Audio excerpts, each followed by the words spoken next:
네, 코로나 상황 두 분과 짚어보겠습니다. 류재복 해설위원, 천은미 이대 목동병원 호흡기내과 교수 모셨습니다. 두 분 안녕하십니까? 네, 방역 수칙이 완화됐습니다. 이제는 8명까지 모일 수가 있습니다. 구체적인 내용 들어보시죠. 이번 거리두기 조정 방안은 남은 10월에 2주간에 적용될 것입니다. 우선 사적 모임 인원 제한을 완화하겠습니다. 내주부터는 4단계 지역에서는 저녁 6시 전후의 구분 없이 접종 완료자 4명을 포함해서 최대 8명까지 모임이 가능합니다.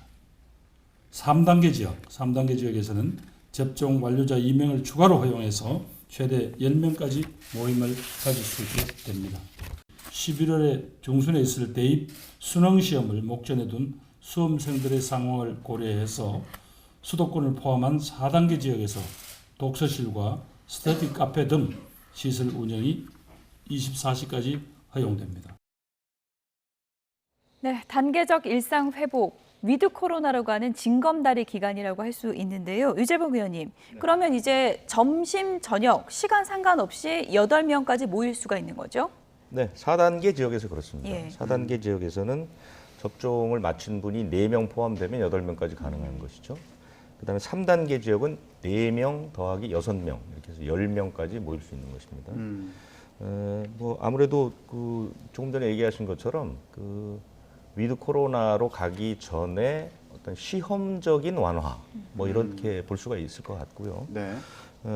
2주 시행 일단 2주가 연장이 됐는데 지금 접종률로 봐서는 11월 1일부터 단계적 일상 회복 조치가 나올 것 같지는 않습니다. 왜냐하면 이제 접종이 70%를 넘더라도 2주간의 항체연금 기간이 있기 때문에 그래서 아마 한 일주일 정도는 유예 기간이 있을 가능성이 있고요. 아마 그런 것들을 조금 염두에 둔 것 같은데요. 그럼 이번이 마지막 거리두기 연장이다 이렇게 단언할 수는 없는 거겠군요. 그러니까 이번에는 이제 마지막 거리두기 조정은 되겠죠. 조정 더 이상 조정은 없고 다음 달 초가 되면 거리두기라는 용어 자체가 이제 없어질 가능성이 있는 것이죠.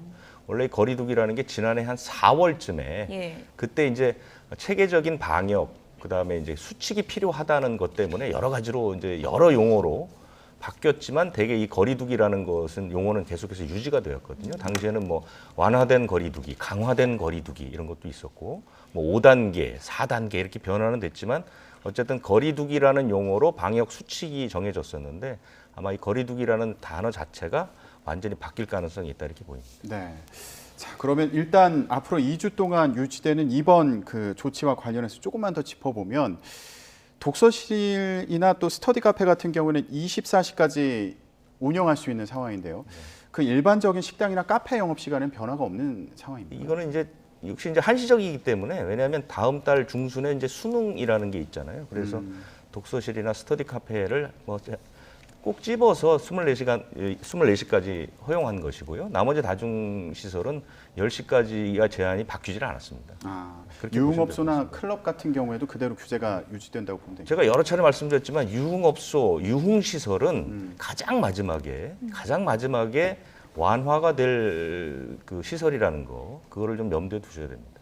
교수님 보니까 이번에 뭐 인원을 풀 것인가 아니면 영업시간, 식당 영업시간을 대폭 풀 것인가 많은 궁금증이 있었는데 일단 인원은 좀 풀어주고 시간은 그대로 하기로 한 거죠? 네, 그렇습니다.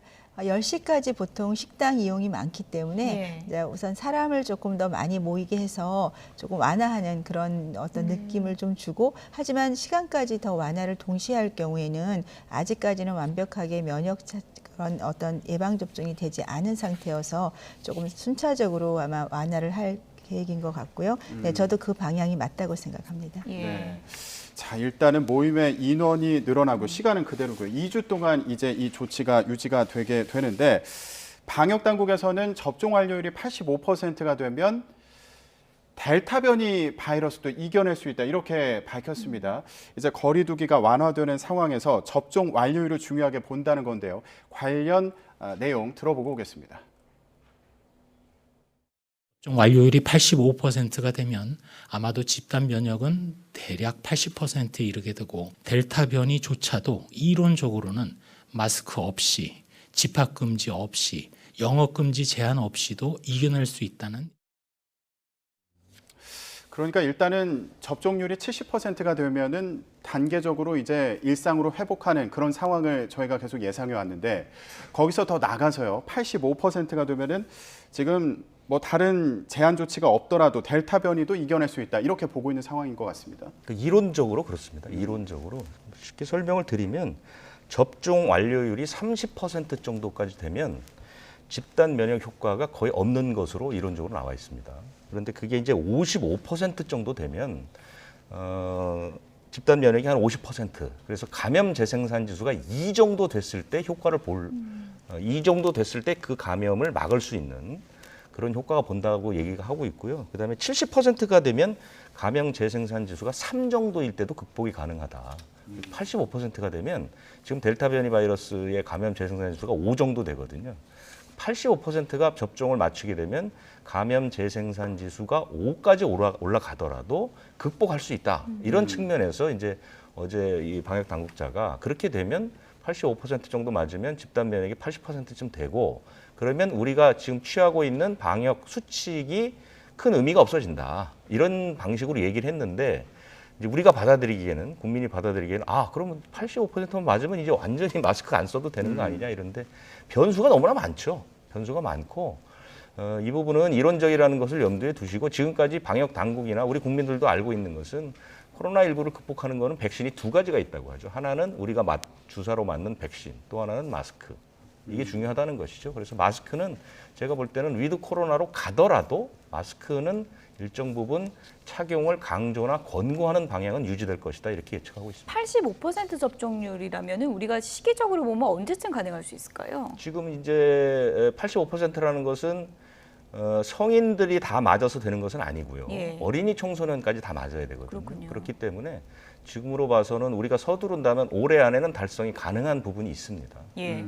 근데 우리보다 먼저 일상 회복, 위드 코로나로 간 나라들의 경우를 봐도 실내에서는 마스크를 다 쓰죠. 네, 그렇습니다. 예. 네. 지금 85%라는 수치가 우리가 예방 접종을 하기에는 최대치라고 생각합니다. 말씀하신 이제 소아 청소년들이 일정 부분 다 접종을 해줘야 되는 거고 그런데 문제는 델타 전에는 이 바이러스에 대한 어떤 예방 접종을 할 경우에 면역이 계속 유지가 될 거라고 생각을 했는데 최근에 연구들을 보면 한 2달에 3달이 되면 이 중앙체가 떨어지기 시작하면서 돌파가 생기기 시작합니다. 그러다 보면 그 중에는 취약계층이 분명히 감염이 돼서 중증으로 갈 수 있기 때문에 완전히 마스크를 벗는다는 개념보다는 이런 취약계층 같은 경우는 마스크를 실내에서 반드시 써야 되고 또 우리가 돌파가 돼서 그분들을 감염시킬 수 있기 때문에 저는 야외라든지 넓은 공간 이런 공간에서는 자유롭게 좀 마스크를 벗을 수 있고 또 넓은 공간에서 일정 부분 마스크를 벗고 생활할 수 있겠지만 과거처럼 우리가 코로나19 이전처럼 모든 생활이 똑같이 돌아가는 건 아니다.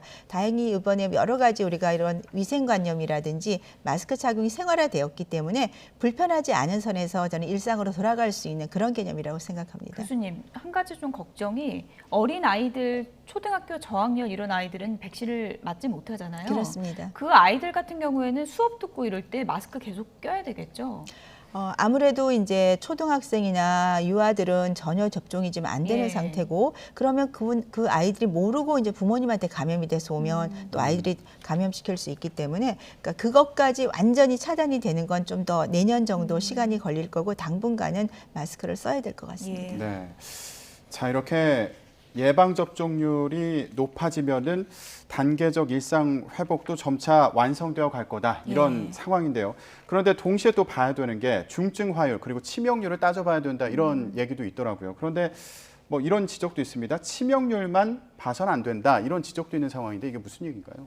예를 들어서 이제 지난 6월에 그때 우리 치명률이 0.3%대였거든요. 그리고 8월에도 치명률이 0.3%대였는데 6월에 우리 사망자가 57명입니다. 근데 8월에 사망자가 184명이거든요. 그러니까 사망자가 3배를 늘었단 말입니다. 그런데 치명률만 놓고 보면 똑같거든요. 그런데 일선 병원에서 우리가 의료 대응 역량이라는 것은 50명이 사망한 것과 180명이 사망한 것은 완전히 다르죠. 그렇기 때문에 치명률만 놓고 보면 안 된다는 뜻이고 중요한 것은 사망자의 숫자를 관리해야 된다. 이 문제입니다. 그래서 우리가 앞으로 이제 그 단계적 일상 회복으로 가면 환자가 늘어나는 게 이제 거의 확실한 게 예측이 되고 있지 않습니까?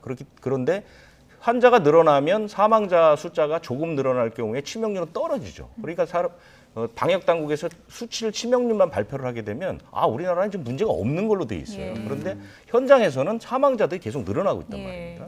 하루에 100명이 나왔을 때 뭐 0.1%와 10,000명이 나왔을 때 0.1%는 의료 역량의 그 가해지는 부하는 엄청나게 차이가 있거든요. 그렇기 때문에 치명률만 발표할 것이 아니라 전체적인 사망자 수, 예. 거기에 플러스 위중증자, 그러니까 위중증 환자. 왜냐하면 위중증 환자가 나중에 시간이 지나서 제대로 치료를 못 받으면 치명률로 이어지거든요. 그래서 이 두 가지 지표는 아주 중요하게 다뤄야 된다 이런 뜻입니다. 저희도 요즘 그 수치가 발표되면 위중증 환자 수를 꼭 다시 확인을 해보는데 오늘 저희가 속보 전하면서 조금 놀랐던 거는 요 근래는 거의 보지 못했는데 어제는 위중증 환자가 한 명도 추가되지 않았다고 그래요, 교수님? 최근에 이제 위중증 환자가 주로 젊은 층에 많았어요. 왜냐하면 예. 연령이 높은 분들은 이미 다 접종을 하셨고 감염이 되더라도 이제 중증으로 안 갔는데 다행히 이제 최근에 우리가 9월, 10월에 들어서서 50대 이하의 젊은 분들이 접종을 많이 하셨거든요. 1차라도 하게 되면 중증으로 가는 비율은 거의 90% 이상 예방을 할 수가 있습니다. 저는 아마도 그 효과가 아닌가 생각을 하고 있습니다. 예. 네. 아마 백신 접종률이 높아지면서 이제 이런 효과를 조금씩 걷어가는 게 아닌가 이렇게 예. 말씀해 주셨는데 또 재미있는 조사 결과가 있더라고요. 이걸 좀 소개해 드리고 싶은데 코로나19로 우리 일상이 많이 달라졌죠. 특히 손 씻기나 기침할 때 습관이 많이 변화가 있다고 합니다. 저희가 준비를 했는데요. 지금 보면은 화장실을 이용한 후에 손을 씻는다라고 응답한 비율이 2019년과 비교해서 높아졌습니다. 예, 63.6%에서 75.4%로 높아졌고요. 그리고 코로나19로 기침할 때 예전도 많이 달라졌다고 하는데 옷소매 등으로 가리고 기침을 하는 경우가 83.2%로 증가한 그런 상황입니다. 자, 교수님, 그런데요. 여기서 하나 좀 궁금한 게 비누 없이 물로만 씻는다 이렇게 답한 분들도 계시더라고요. 이래도 괜찮은 건가요? 우리가 화장실을 다녀온 뒤는 사실은 이 물로만 씻게 되면 이 바이러스나 박테리아 세포막이 잘 안 없어져요. 그래서 굉장히 오랫동안 30초 이상을 비벼서 닦으셔야 되는데 비누로 닦으면 20초 정도 이렇게 비누를 닦아지면 그 지방막이 파괴가 돼서 바이러스, 박테리아가 사멸을 합니다. 그래서 가능하면 그 화장실엔 다 비누가 있죠. 그래서 물비누도 좋고 또 이렇게 우리가 대중적으로 같이 쓰는 고체 비누도 있기 때문에 비누를 쓰시게 되면 훨씬 빨리 좋아지고 어떤 분은 일부에서 이제 같이 쓰는 비누는 좀 기분이 나쁘다고 하시는데 재미있는 연구가 하나 있었어요. 예. 정말 그걸 가지고 테스트를 해본 거예요. 같이 쓰는 공용 고체 비누를. 근데 비누를 쓰고 나서 그 닦으신 분들의 손에 바이러스가 없었던 거죠. 박테리아랑. 그러니까 깨끗이 지워지니까 상관없이. 남이 썼던 거라도 네네, 뭐 괜찮아요. 바람직하게 생각할 필요 없다는 네, 거죠? 그렇습니다. 그래서 다 괜찮기 때문에 가능하면 20초 이상 비누를 사용해 주는 게 좋겠고 사실 이렇게 이제 물만 씻게 되면 아무래도 조금 약간의 가능성은 예. 좀 있다고 생각합니다. 코로나로 상당히 우리가 잃은 것도 많지만 좋은 습관 하나는 확실하게 얻었다는 게 이제 손 씻기 같은데 그래서 감기 환자나 뭐 눈질환 환자도 상당히 없어졌다고 그래요. 요즘에. 그렇습니다. 예. 대부분 바이러스거든요. 그런 게. 근데 마스크 쓰죠. 손 잘 닦으니까 당연히 옮지 않게 되는 거고 특히 아이들이 그런 이제 교육을 많이 받아서 예. 생활화됐기 때문에 너무 저는 정말 좋은 현상 중에 하나고 예. 특히나 기침 예절을 우리는 과거에 기침을 막 하셨는데 이제 마스크를 쓰고 있고 기침을 해도 미안해 하시더라고요. 예, 사람들이 자기를 이제 정말 코로나 환자처럼 예. 보는 것 같고 그리고 마스크를 벗으면 당연히 이렇게 옷소매에다 기침을 하는 습관은 아이들이 더 잘 지키더라고요. 네, 정말 좋은 습관이 길러진 것 같습니다. 네. 위드 코로나 시대가 돼도 이 습관은 우리가 버리면 안 될 것 같다는 생각이 드네요. 그리고 아까 말씀하신 것처럼 위드 코로나 하더라도 마스크 쓰는 습관을 유지하는 게 좋겠다 이렇게 말씀해 주셨잖아요. 마스크는 전 세계적으로 아마 코로나19를 계기로 해서 우리가 이런 그 감염병을 막는데 아마 가장 좋은 수단이 될 거고요. 우리보다도 서양이 훨씬 더 심각하죠. 서양은 마스크를 쓰는 게 범죄자라든가 자신을 가리고자 하는 거기 때문에 처음 그 코로나19 초기 사태 때는 마스크 쓰는 것을 굉장히 터부시했습니다. 그래서 미국 거리 같은 데서 마스크를 쓰고 가면 뭐 아시안이라고 이렇게 그 손가락질까지 했는데요. 이런 것들이 한번 큰 그 홍역을 치르고 나서 지금 서양 사람들도 마스크를 다 쓰거든요. 이것은 그 인류의 건강을 위해서는 굉장히 중요한 하나의 문화 또는 습관이 됐다 이렇게 보입니다. 예. 코로나 시대에 우리가 이렇게 좋은 습관도 생긴 반면에 많은 직장인들이 이런 느낌을 갖는다고 합니다. 재택근무도 하고 술 약속도 줄긴 했는데 나는 너무 피곤하다. 이런 직장인들이 많다고 그래요. 뭐 정신적으로 왜 그런가 좀 알아봤더니 사회적 불안감도 느껴지고 운동도 많이 못하니까 면역력도 떨어지고 이런 좀 우울하다는 분들이 많더라고요. 아무래도 이제 사회적 불안감은 혹시라도 내가 나가서 활동을 하게 되면 감염이 되지 않을까 그런 불안감 때문에 더 사회적으로 위축이 되는 거고 또 밖에 못 나가니까 운동을 못 하니까 몸의 면역이 떨어지면서 굉장히 우울증이 더 많이 오게 되는 거고요. 그래서 이 코로나가 이제 조금 있으면 우리도 위드 코로나를 가게 되면 밖에서 야외에서 운동도 하실 수 있고 또 사람들도 대부분 만날 수 있기 때문에 이 점은 아마 곧 개선이 될 거라고 저는 생각합니다. 네, 곧 개선되는 날이 오기를 기다리겠습니다. 자, 그러면 오늘도요 코로나19 관련 궁금증 해소하는 시간 준비했습니다. 질문 보여주시죠. 네, 코로나19에 감염됐다가 격리 해제된 경우입니다. 교수님, 그런데 며칠째 열이 계속 나는 거예요. 이거 완치된 거 맞습니까? 이 코로나19를 겪고 나신 분 중에 특히나 입원을 하셨던 경우는 이 후유증이 훨씬 많습니다. 그래서 입원한 경우요? 예, 지금 같은 경우는 이제 약간 열감이나 그런 게 좀 있으실 수는 있어요. 그런데 코로나 후유증이라고 볼 수도 있죠. 그렇지만 대부분 이런 거를 이제 장기 후유증이라고 표현을 하는데요. 입원하신 경우는 거의 80% 이상이 한 가지 이상의 후유증을 갖고 있고요. 미국 CDC 발표를 보면 한 27만 명 정도를 분석을 했는데 전체적인 그런 사람들 중에 3분의 1이 다 하나의 후유증을 2개월에서 6개월 사이 갖고 있습니다. 특히 입원한 경우에 최근 검사를 보면 거의 뭐 한 절반 정도가 우리가 한 54% 정도가 이 장기 후유증을 갖고 있고 대부분 제일 많은 것들이 이제 불안감 그리고 피곤함, 호흡곤란 이런 그런 부작용들이 많은데 그게 6개월까지 간다고 되어 있습니다. 네. 굉장히 길게 가네요. 그렇죠. 하지만 이제 그 시간이 지나면 또 대부분 완화가 되는데 그 이유는 바이러스가 몸 안에 남아서 어떤 장기 면역 반응을 유발하는 것이 아닌가 하는 그런 추측을 하고 있다고 하고요. 바이러스는 우리가 PCR 검사에 나오지 않지만 몸 안에서 아직도 좀 활동을 하고 있다는 그런 걸로 생각을 할 수 있기 때문에 그동안 천천히 이런 몸을 회복하시고 면역을 길러주시는 것이 좋을 것 같습니다. 예. 코로나 후유증을 좀 알아봤고요. 다음 궁금증도 확인해 보도록 하겠습니다. 요즘 백신 맞은 분들 이런 얘기 많이 하더라고요. 백신 맞고 났더니 계속 잠만 오고 마음이 막 우울하고 한 뭐 1, 2주 가까이 무력감이 들어서 너무 힘들다 하는 분들이 많거든요. 다른 백신 맞았을 때 이런 얘기 들어본 적이 없는데 코로나 백신은 왜 그런 걸까요? 코로나 백신 맞으시고 제가 보면 거의 한 90% 이상은 큰 대부분 증상이 한 2, 3일 그냥 조금 불편하다가 끝나시는데 그중에 일부에서는 특히 여성들이라든지 젊은 층들이 조금 더 많으신 것 같아요. 조금 더 뭐 열감도 있고 굉장히 무기력하고 피곤하다 그러죠. 입맛도 없고. 네. 그러다 보니까 이런 증상을 호소를 하시는 건데 보통 한 1주 정도 지나면 대부분 회복을 하고요. 아마 면역 반응에서 조금 이제 힘들었던 것 같습니다.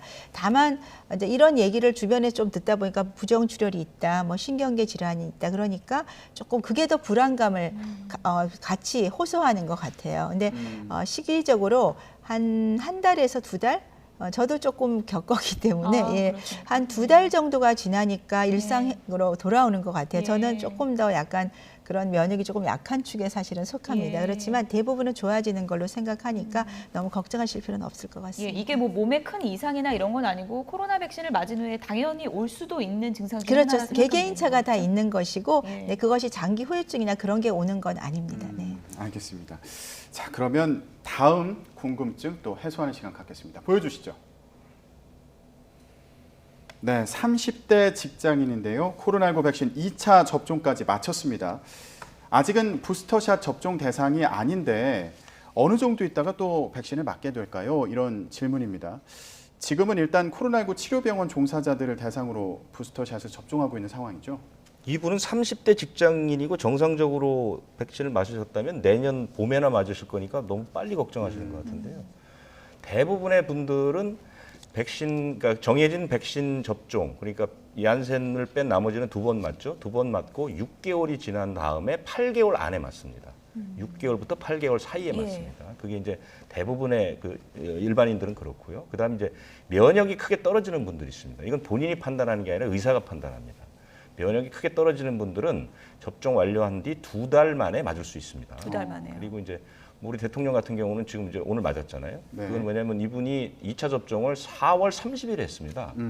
그러면 이제 원래대로 하면은 10월 30일 이후에 10월 31일부터 12월 31일 사이에 맞았는데 지금 당겨서 맞았잖아요. 네. 이분들은 이제 예외자들이라고 해서 고위험 시설에 있는 분들, 이분들이 좀 위험하다 할 때는 부스터샷을 좀 맞을 수 있고요. 그 다음에 국외 출장, 공무 같은 걸로 국외 출장 가는 분들 있죠. 이런 분들이 이제 날짜를 못 맞출 수 있잖아요. 대통령이 아마 이런데 가능할 것 같고 입원이나 치료 때문에 그 정해진 시기에 맞기 힘든 분들 있죠. 이런 분들은 6개월 이전 4주 안에 맞을 수 있습니다. 그러니까 5개월부터 6개월 사이에 당겨서 맞을 수 있거든요. 그러니까 그 대상이 되시는 분들은 5개월에서 6개월 사이에 맞는 이렇게 세 가지로 분류가 되어 있습니다. 예. 조금 전에 이제 말씀해 주신 것처럼 문재인 대통령이 이제 오늘 오전 9시에 부스터샷 추가 접종을 했는데요. 저희가 화면을 좀 준비했습니다. 화면을 좀 보여주시죠. 문재인 대통령은 이제 지난 3월과 4월에 각각 아스트라제네카 백신으로 1차와 2차 접종을 했고 오늘 이제 부스터샷을 맞은 거죠. 네, 그렇습니다. 청와대에서는 이번 추가 접종이 이달 말로 예정된 해외 순방을 위해서 이루어졌다고 설명을 했는데요. 오늘 화이자 백신을 접종한 것으로 확인이 됐습니다. 그리고 오늘 접종에는 문재인 대통령과 같은 날짜에 백신을 접종한 부인 김정숙 여사도 함께 추가 접종을 받았습니다. 유 의원님, 지금 뭐 아스트라제네카 1, 2차 접종 후에 오늘 부스터샷을 맞은 건데 부스터샷은 화이자로 통일된 거다 이렇게 보면 되는 건가요? 원칙은 부스터샷은 화이자와 모더나로 정해져 있고요. 지금까지는 이제 화이자로 접종을 하고 있습니다. 그리고 그 해외에서 뭐 조사 결과도 보면 화이자나 모더나 그러니까 mRNA 계열의 백신이 그 추가 접종에 가장 적합하다는 연구 결과들이 나오고 있고요. 아직 확실치는 않습니다. 그렇기 때문에 그다음에 우리나라는 지금 물량 확보 면에서도 화이자나 모더나가 가장 많고요. 아스트라제네카는 그리 많지 않습니다. 그래서 아직까지는 mRNA 계열로 부스터샷을 맞추는 걸로 이렇게 정해져 있습니다. 네. 자, 문재인 대통령 오늘 백신을 접종했는데 이건 이제 해외 순방 때문에 이렇게 맞는 거고 일단 지금은 치료병원 종사자들을 대상으로 그 백신 추가 접종을 하고 있는 상황이고요. 네. 그리고 그 외에 60세 이상 고령층에 대한 접종은 25일부터 시작이 되는 거죠. 그러니까 그걸 역순으로 계산해 보시면 되거든요. 그러니까 우리가 제일 먼저 맞았던 게 그 고위험 시설들, 코로나19 치료하는 그런 병원, 거기에 계신 분들이 제일 먼저 맞았고요. 네. 그 다음에 이제 75세 이상이 맞았는데 그분들은 아스트라제네카를 맞았거든요. 1, 2차 접종 기간이 길었죠. 그 다음에 60세 이상 분들은 이제 화이자를 맞았기 때문에 그분들은 좀 짧고 그래서 그 역순으로 해서 6개월에서 8개월 사이에 계신 분들에게 예약을 받고 접종을 한다 이렇게 생각하시면 되고요. 얀센은 주로 6월쯤에 맞으셨으니까 이분들은 12월부터 1월 사이 이때 맞으신다고 이렇게 염두에 두시면 될 것 같습니다. 예, 교수님. 근데요, 부스터샷까지 맞고 우리가 앞으로 살면서 코로나 백신을 1년에 한 번 맞아야 될지 2년에 한 번 맞아야 될지 이것도 이제 정해야 될 게 과제로 남지 않겠습니까? 이건 어떻게 정해야 될까요? 아직은 이 코로나19가 내년이 돼서 전 세계적으로 백신이 한 70% 이상 돼서 거의 없어지거나 있더라도 그냥 우리가 같이 갈 수 있다면 바이러스가 없어질 수도 있습니까? 없어질 수도 있죠. 근데 이제 코로나 감기가 계속 우리가 같이 있기 때문에 없어지기보단 독감처럼 같이 갈 거란 학설이 더 좀 신빙성이 있고요. 그런 경우에는 이제 면역을 대부분 다 가지셨죠. 그러니까 접종을 했기 때문에 어떤 바이러스와 접촉을 하더라도 이겨낼 수가 있으니까 모든 사람이 부스터를 할 필요는 없다고 생각하고요. 지금도 이제 고위험군에 주로 하고 있는 부스터이기 때문에 이분들은 이제 중증이나 사망을 예방하기 위한 목적이 주예요. 그러니까 감염이 될 수 있다는 건 이미 우리가 이제 받아들이는 사실이거든요. 그래서 저는 뭐 내년에 모든 분이 부스터를 할 필요는 없다고 생각을 하고 새로운 아주 강력한 변이가 나온다면 거기에 맞는 부스터를 새로 만들어서 아마 접종을 하지 않을까 생각합니다. 교수님, 근데 제가 이제 접종을 하고 나서 병원에 가서 내 몸에 항체가 있는지 좀 알아보고 싶은 분들도 많을 것 같은데 그런 검사도 편하게 할 수 있는 건가요? 이제 사실 권고는 하지 않습니다. 왜냐하면 항체가 있다 없다가 면역이 돼서 바이러스를 방어할 수 있다는 능력이 되는 것도 아니고 접종을 하신 지가 오래되면 또 이게 안 나타나실 수도 있고 이게 어느 정도 항체 양이 있어야 이게 방어가 되는지에 대한 건 알 수가 없거든요. 그래서 CDC도 그렇고 국내에도 권하지는 않습니다. 네. 교수님 그러면요. 오늘 문재인 대통령도 아스트라제네카 백신으로 1, 2차를 맞고 화이자 백신을 맞지 않았습니까? 네. 그러면 뭐 화이자 백신 맞으신 분들은 화이자 백신 맞으면 될 텐데 3차에서도. 모더나 백신 맞으신 분들 같은 경우에는 이제 앞으로 모더나 백신을 추가 접종을 하게 된다고 생각하면 될까요? 네. 어제 이제 FDA에서 또 권고 사항이 나왔죠. 다음 주에 아마 결정이 될 겁니다만 모더나 백신을 추가 부스터로 이제 결정하기로 했다. 그 이유가 화이자 같은 경우는 이제 우리가 이스라엘의 그 실제 임상이 굉장히 수백만 명 데이터가 있었죠. 그래서 부스터를 했더니 뭐 한 감염 예방률이 11배가 높고 중증 예방률이 19.5배가 높다고 나왔기 때문에 아주 그냥 바로 부스터가 됐었는데 모더나 같은 경우는 9월 1일 날 신청을 했지만 이제 어제 결정이 됐었고요. 모더나가 이제 임상 연구수가 한 170명으로 조금 작아요. 그러다 보니까 결과 자체도 일반적인 항체는 한 1.8배, 예. 중화항체는 한 4배 정도가 증가를 합니다. 부스터를 하면. 그리고 이 코로나의 이 mRNA 백신 중에서 모더나가 파이자에 비해서 RNA 용량이 3배 이상 높다 보니까 파이자는 부스터를 전체 용량을 썼는데 모더나는 절반 용량만 지금 투여하기로 결정이 돼서 국내도 아마 모더나는 모더나로 하지 않을까 생각합니다. 네. 여기까지 듣겠습니다. 지금까지 유재복 해설위원 그리고 천은미 이대목동병원 호흡기내과 교수 두 분이었습니다. 고맙습니다.